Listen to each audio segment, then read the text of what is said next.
nii, no Aarel, kallis, sina nüüd oled seal vaikselt istud nurgas, sest häält täna ei ole.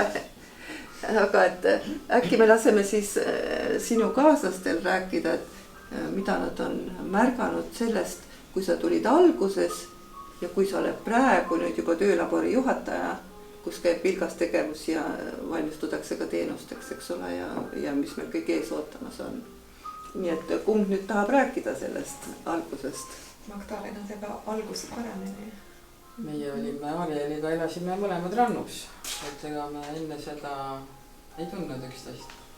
Isegi ei teadnud. Et ma sain täitsa kogemata Arieli töökoha ökopõllu peal, et kohe ei teadnud seda, aga pärast selgusid need seosed ja et elasin ka selles kvartalis, kus sina olid enne elanud, et see oli huvitav. Isegi töökohad olid meil samad. Aga siis me kohtusime ühe ürituse, mis Rannu noortekeskuses toimus.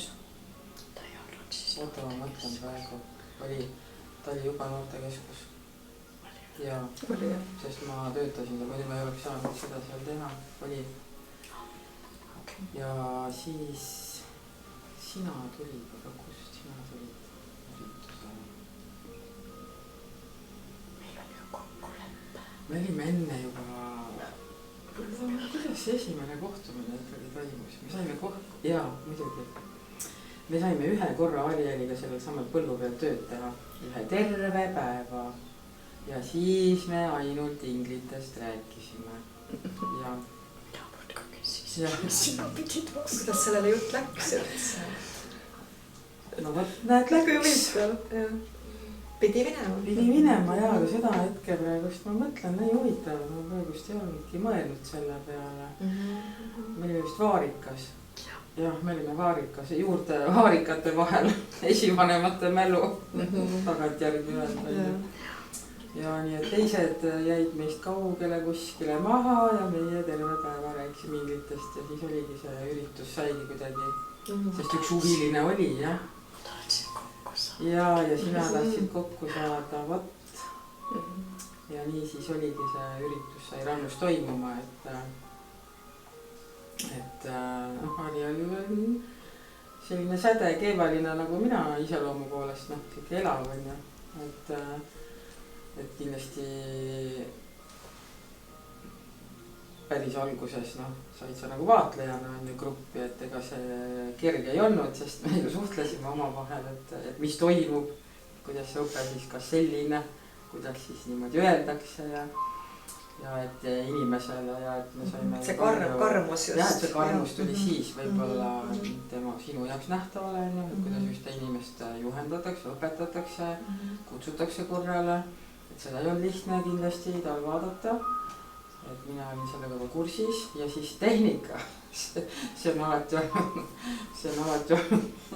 eriline väljaõpe, et sellega oli juba siis murekohti, et siis Ariel käis minu koju ja siis mu poeg ka veel õpetas seda tahvlit, kust, kuidas midagi postitada ja teha, et see oli raske, see tehnika on olnud kogu aeg selline ennast ületada nõudev tegevus ja et see on huvitav.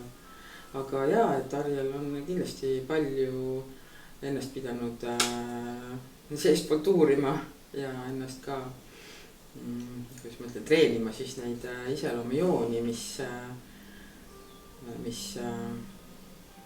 võib-olla koostööd ei soodustanud niimoodi nagu minulgi, et me oleme ju omavahel neid erimeelsusi ju mitmeid aastaid lahendasime, me kuidagi läksime kohe põlema üksteisest ja kuidagi ei saanud hakkama oma koostööga. Kaks kõva. Ja et kuidagi nagu mingis osas olime nii sarnased, et võt mina ütlen nii ja võt, et seda me harjutasime mitmed laagrid, jah. Et kuni me ükskord saime, kuidas me ükskord saime, ma ei tea, kas me saime üksteisest paremini aru hakkasime saama nende kõigi treeningute käigust, koostööde käigus ja siis avastasime, et mõlemal on sellised omadused, et mida me koostöö käigus nagu mina ei oska, mis sinul on paremini tuleb välja andepõhiselt ja et siis mul on mingid teised asjad, et täitsa hästi klapime. Kui suhtlemine sai nagu enam-vähem paika et see suhtlemine jah, et kui me enam ei särisenud või kuidas seda öelda. Et nagu jah, oleme üksteist lihvinud siis või kuidagi ka. Teadlikud juba üksteise sellisest, et praegu meie, vabandust jah, et praegu nüüd meie kooli nimetus on ju Maria Ampletoorium galaktilise inimese suhtlemiskool, eks ole. Et see suhtlemine on see kõige peamine teema, millega tegeletakse ja see suhtlemine eeldab just seda, et suheldakse avatult ja tegeletakse oma ego puhastusega, sest tegelikult mis säri need tekitab? Ongi ego. Et ja siin ei tasu arvata, et nüüd siin on eriliselt egoistlikud inimesed laua taga, vaid me toome selle välja, et igas inimeses on ju ego ja ego on tegelikult tarvilik inimkehastunule, aga ego ei tohi olla hinge ahistav nii-öelda, et ikkagi esikohale tuleks lubada hing, kui inimene mõistab seda, mis hing on, ega kõik inimesed ei mõista seda. Ja kõigil ei ole hing ka nii lähedal, et nad saaks sellega kohe kontakti, nii et tuleb teha rohkem tervendustööd, aga see on juba teine temaatika. Et ja nüüd, kui sa küsisid seda, et ma ei mäletagi enam, et kuidas meil läks nagu paremaks, et siis kord-korralt, tegelikult kui grupiga ju alustatakse, ega siis kohe ei lähe suureks karmuseks, eks ole. Algul ikka pead paitatakse ja lastakse niimoodi hellalt ja leebelt liikuda. Ja kui inimene juba kohandub selle energiaga ja meie suhtlemisviisiga, siis hakatakse nõudmisi tõstma ja siis on ka see, et kui on konflikt, mitte selle tõttu, et keegi oleks eriti konfliktne isik, vaid et ei saa nagu teisega kuidagi ühisele arusaamisele, et siis istume nüüd laua taha ja paneme nüüd need asjad kõik paika niimoodi, et räägi sina omalt poolt ja sina omalt poolt, nii nagu ikka konflikte lahendatakse. Ja mida enam õpitakse tundma seda, kuidas teine mõtleb ja veelgi olulisem, et kuidas ma ise olen mõelnud, eks ole, sest kõik hakkab ju endast.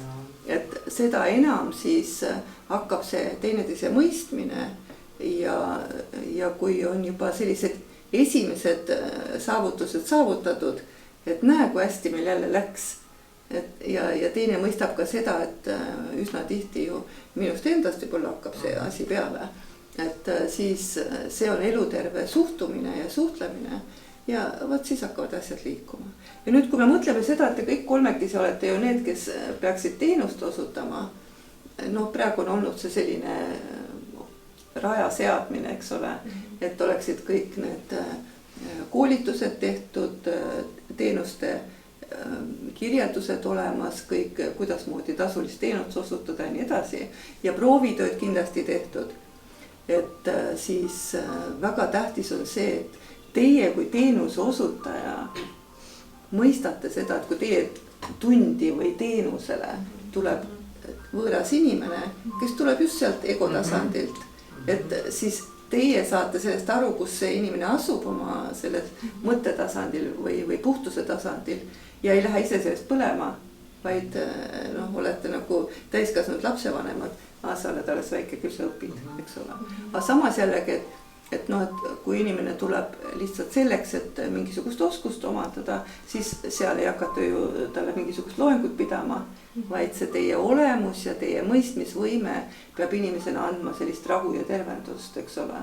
Nii et kui kooli tullakse, siis see on juba hoopis teine asi ja te näete ise, kui pikalt on pidanud seda protsessi ikkagi vedama, et jõuda välja tänasesse päeva. Ja kui palju kordi on olnud see, et juba just kui hakkab minema ja kuskilt tuleb jälle kukkumine, jälle seisak ja hakkame jälle otsast peale või siis võtame veel kord selle asja läbi. Et see on nagu sooja raba ületamine, et sa pead kogu aeg niimoodi katsuma, kas see kannab jala all see paik, kus ma olen praegu. Kui ei kanna, siis tark ei torma, eks ole, kindlustame. Nii et nii suure projekti elluviimine nagu see praegu meil on, mida me oleme teinud sisuliselt ju idufirma staatuses, eks ju. Et selle läbiviimine ja selle näidise loomine on eeldanud seda, et kõik, kes selles näidises on kaasa teinud, noh, tasemed on erinevad, eks ole, mõni tõuseb varem, siis kukub varem ja nii edasi. Et kõik need, kes kaasa teevad ja neid liikmeid on praegu 6, et nad oleksid oma tasandil jõudnud selleni, kuhu eesmärk on olnud. Et muidu ei ole meil õigust neid inimesi kaasata sellesse näidisesse. Aga see on jälle teine jutt praegu.